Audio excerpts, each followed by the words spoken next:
नमस्कार दोस्तों, स्वागत है आपका आपके अपने चैनल महाविद्या एकेडमी में। हम मुख्य सेविका के लिए घटना चक्र की बुक कंप्लीट कर रहे थे, जिसमें हमने विवाह और परिवार, जाति, लिंग असमानता, ये जो चैप्टर है आपका, टॉपिक नंबर जो सेकंड था उसको स्टार्ट किया है।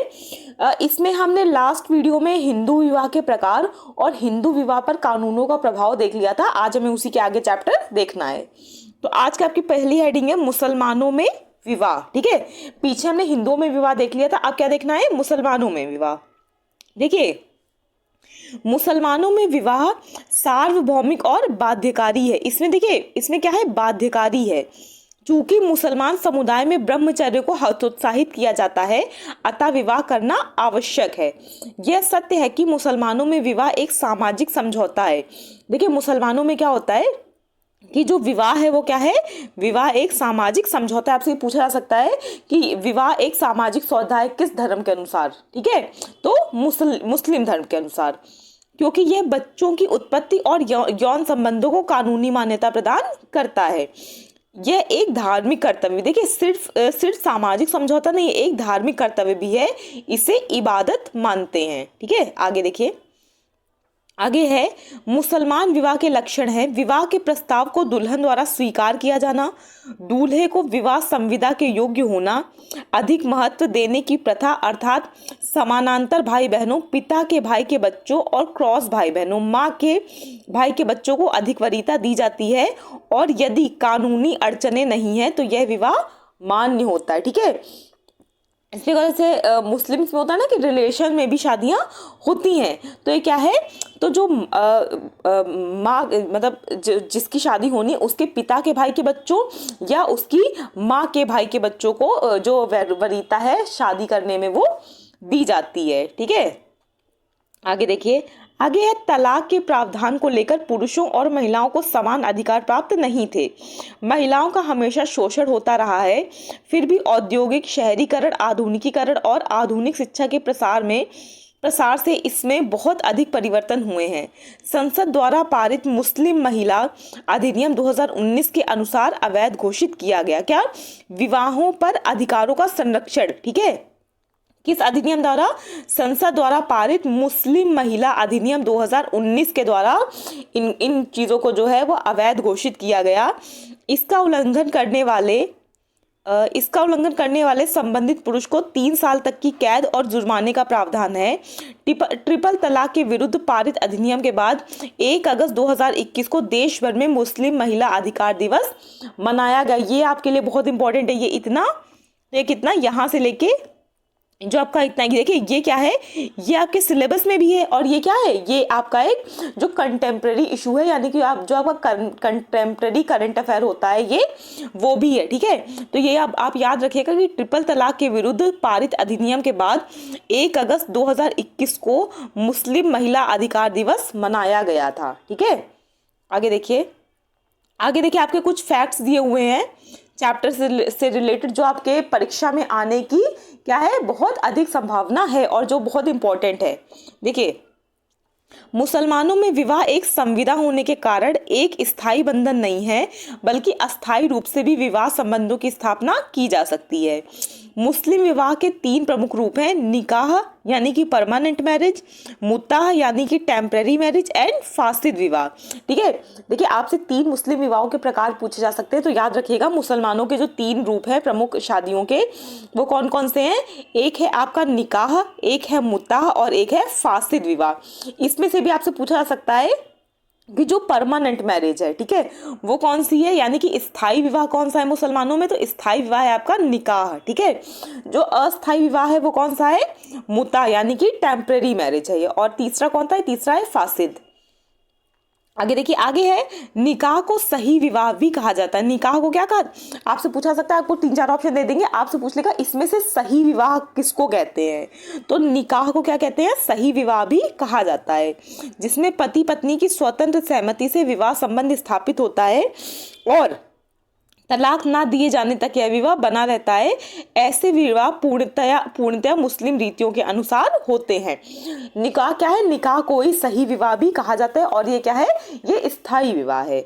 आगे देखिए, आगे है फासिद विवाह में यदि विवाह के बीच कुछ कठिनाइयां फसाद सामने आती हो तो उन्हें दूर किए बिना विवाह कर लिया जाता है। जैसे स्त्री या पुरुष में कोई भी मूर्ति पूजक हो या विवाह कर ले तो वह फासिद विवाह होगा। ठीक है, ये किसके बारे में है?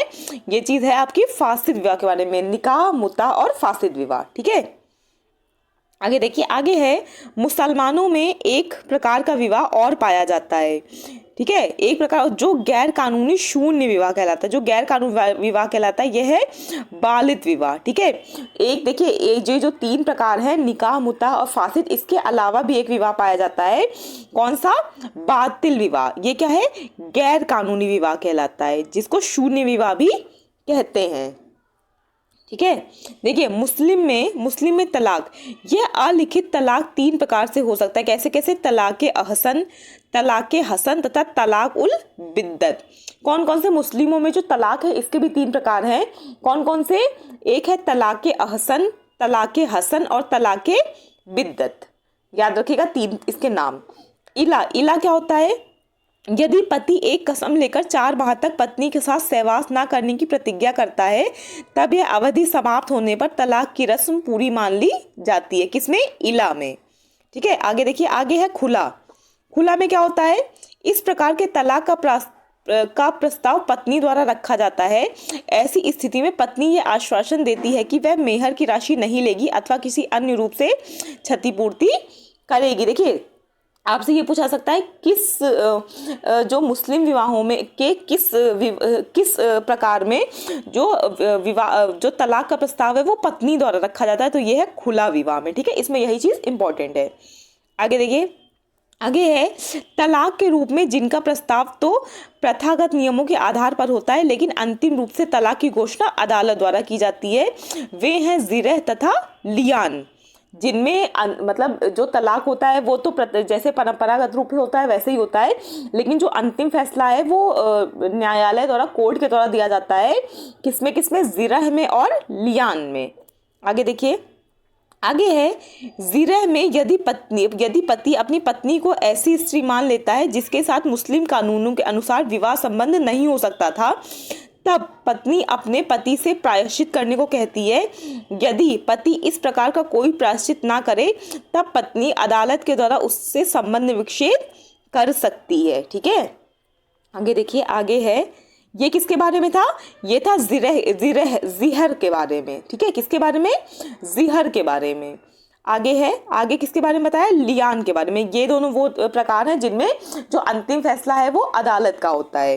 देखिए, लियान में यदि पति अपनी पत्नी पर व्यभिचारी होने का आरोप लगाता है और अपने आरोप को वापस नहीं लेता, तब पत्नी अदालत में तलाक के लिए प्रार्थना दे सकती है। ऐसे आरोप में स्त्री स्वयं ही अपने पति को तलाक नहीं दे सकती, बल्कि उसकी प्रार्थना पर तलाक की घोषणा केवल न्यायालय द्वारा ही की जा सकती है। देखिए, इसमें क्या है? वो खुद से तलाक नहीं दे सकती। जो तलाक के वो घोषणा है वो कौन करेगा? कोर्ट यानी कि अदालत करेगी। आगे देखिए, आगे है ईसाइयों में विवाह। अभी आपने किस में देख लिया? हिंदुओं में विवाह देख लिया, मुस्लिमों में विवाह देख लिया। अब क्या देख लीजिए? अब देखिए ईसाइयों में विवाह। देखिए, ईसाइयों में विवाह क्या है? ईसाई समुदाय के 2 प्रमुख विभाजन है, कैथोलिक और प्रोटेस्टेंट।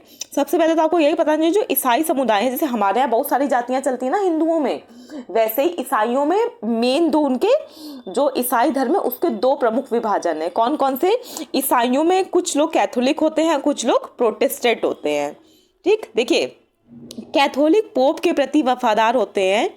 पोप कैथोलिक चर्च का सर्वोच्च पदाधिकारी होता है। कैथोलिक चर्च के सभी शिक्षाओं को पोप की सहमति होती है।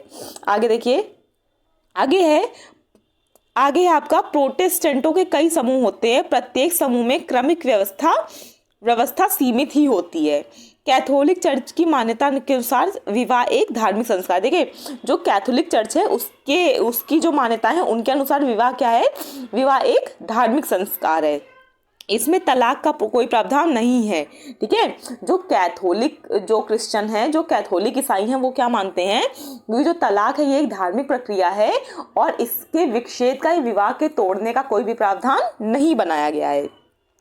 फिर भी विवाह अमान्य किया जा सकता है यदि पत्नी अथवा पत्नी में से कोई पहले से ही विवाहित है और उसका साथी अभी जीवित है। किस आधार पर? कि यदि पत्नी या पति में से किसी ने भी पहले से शादी की हुई है, पहले से ही वो विवाहित है और जिसके साथ उसने शादी की थी वो इंसान भी अभी जीवित है। यह विवाह भी अमान्य किया जा सकता है जिसमें पति अथवा पति में से कोई मानसिक रूप से विक्षिप्त हो, नपुंसक हो। लेकिन विवाह को चर्च से अमान्य करवाना बहुत कठिन है क्योंकि इसकी अनुशंसा वेटिकन से करवानी पड़ती। वेटिकन क्या है? मतलब उनका एक पवित्र स्थान समझिए, एक उनका वो समझिए जहाँ से उनकी सारी जो धार्मिक चीज़ें हैं वो चलती हैं। आगे देखिए, आगे है कैथोलिकों में मिश्रित विवाह मान्य है। मिश्रित मतलब किसी अन्य धर्म के व्यक्ति से। फिर भी कैथोलिक पति अथवा पत्नी को यह शपथ लेनी पड़ती है कि वे अपने बच्चों का लालन पालन कैथोलिक मान्यताओं के अनुसार करेंगे। मतलब ये है कि जैसे मान लीजिए कोई क्रिश्चियन लड़का है या क्रिश्चियन लड़की है, अगर उसने किसी दूसरे धर्म के इंसान से यानी कि हिंदू से, मुस्लिम से, सिख से शादी की तो ये विवाह मान्य तो होगा, लेकिन उस व्यक्ति को ये शपथ लेनी पड़ेगी, यानी कि जो कैथोलिक लड़का या लड़की उसको शपथ लेनी पड़ेगी कि उनके जो बच्चे होंगे वो उनका जो अपब्रिंगिंग है, उनका जो पालन पोषण है वो कैथोलिक नियमों के अनुसार करेंगे। ठीक है, आगे देखिए, आगे है प्रोटेस्टेंटों में तलाक की अनुमति है। देखिए ईसाइयों में दो प्रकार है ना, जो ईसाई हैं, ठीक है, ईसाई भी दो तरह के, एक कैथोलिक है, ठीक है, और एक कौन है? एक है प्रोटेस्टेंट। तो कैथोलिकों में विवाह एक धार्मिक संस्कार है और इसको तोड़ने की अनुमति नहीं है, तलाक की अनुमति नहीं है। लेकिन जो प्रोटेस्टेंट है इसमें तलाक की अनुमति है, ये याद रखिएगा। ठीक है, प्रोटेस्टेंट में तलाक की अनुमति है। विवाह सामान्यतः चर्च में रिश्तेदारों और दोस्तों की उपस्थिति में संपन्न होता है। विवाहित युगल कानूनी उद्देश्य के लिए अपने विवाह का पंजीकरण करवा सकते हैं। प्रोटेस्टेंट युगल सामान्यतः तलाक न्यायालय से प्राप्त करते हैं। प्रोटेस्टेंटों में तलाक के बाद पुनर्विवाह की अनुमति है। कि प्रोटेस्टेंट में क्या होता है, कोई मान लीजिए कपल था, उसकी शादी हुई, उसका विवाह हो गया, उसके बाद वो जो दोनों हैं वो फिर से विवाह कर सकते हैं। किसमें? प्रोटेस्टेंटों में। ठीक है, जो प्रोटेस्टेंट ईसाई होते हैं उनमें। ठीक है, ये आपने क्या देखा? ये देखा आपने ईसाइयों में विवाह। इसके बाद जो जनजातीय हैं, ठीक है, जो समाज की जो मुख्य धारा है उनसे कटी हुई जो जनजातियां हैं उनमें भी कुछ अलग नियम जो कानून है वो माने जाते हैं। तो वो देख लीजिए वो क्या क्या है। जो आपकी जनजाति हैं, देखिए जनजाति विवाह क्या है? सांस्कृतिक रूप से नियंत्रित और वैध विवाह संबंधों के जरिए ही परिवार का अस्तित्व बनता है, अतः विवाह सार्वभौमिक है। हम जनजातियों में भी विवाह से संबंधित कई निर्देशक और निषेधक बातें पाते हैं। फिर भी जनजातियों में जिस तरह से साथी को प्राप्त किया जाता है वह अद्वितीय है। किसमें? जनजातियों में ये चीजें क्या हैं? एकदम अलग हैं, अद्वितीय हैं। इनमें कुकी जनजाति का मूल्यांकन करने वाला विवाह, नागाओं में कब्जा द्वारा विवाह हो, खरिया और बिरहोर में व्यक्ति के साहस और हिम्मत की परीक्षा लेने वाला विवाह हो, भीलों में दुल्हन को क्रय कर विवाह करने की प्रथा हो, भारतीय जनजातियों में प्रचलित प्रथाएं हैं। ठीक है, ये क्या है? ये अलग अलग जनजाति हैं, उसमें जो विवाह है उसकी जो परंपरा है वो अलग अलग है। देखिए दुल्हन की अधिक कीमत के हल के रूप में सेवा के बदले विवाह की प्रथा गोंडों और बैगा जनजातियों में पाई जाती है। किसमें पाई जाती है? ये जो प्रथा ये पाई जाती है आपकी गोंडा जनजाति और बैगा जनजाति में। दुल्हन की अधिक कीमतों के हल के रूप में दो परिवार आपस में महिलाओं को बदलने की प्रथा खासी जनजाति में पाई जाती है।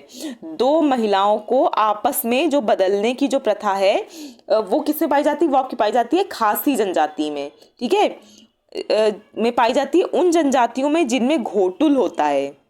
ठीक है, इनका घोटुल कोई इनका रीति रिवाज रिचुअल होता होगा।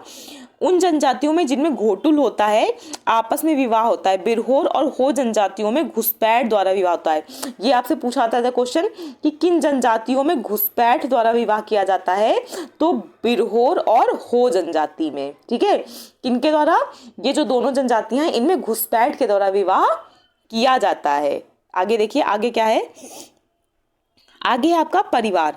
अच्छा, ये नेक्स्ट टॉपिक है और ये काफी बड़ा टॉपिक है, तो ये आपका नेक्स्ट वीडियो में करा दिया जाएगा। ठीक है, क्योंकि एक वीडियो में एक ही टॉपिक आप करें तो इससे आपको याद करने में आसानी। अब आपने परिवार पढ़ लिया, फिर उसकी जो रिलेटेड चीज़ें अगर वो अलग अलग वीडियोस में होंगी तो फिर आप कंफ्यूज हो जाएंगे।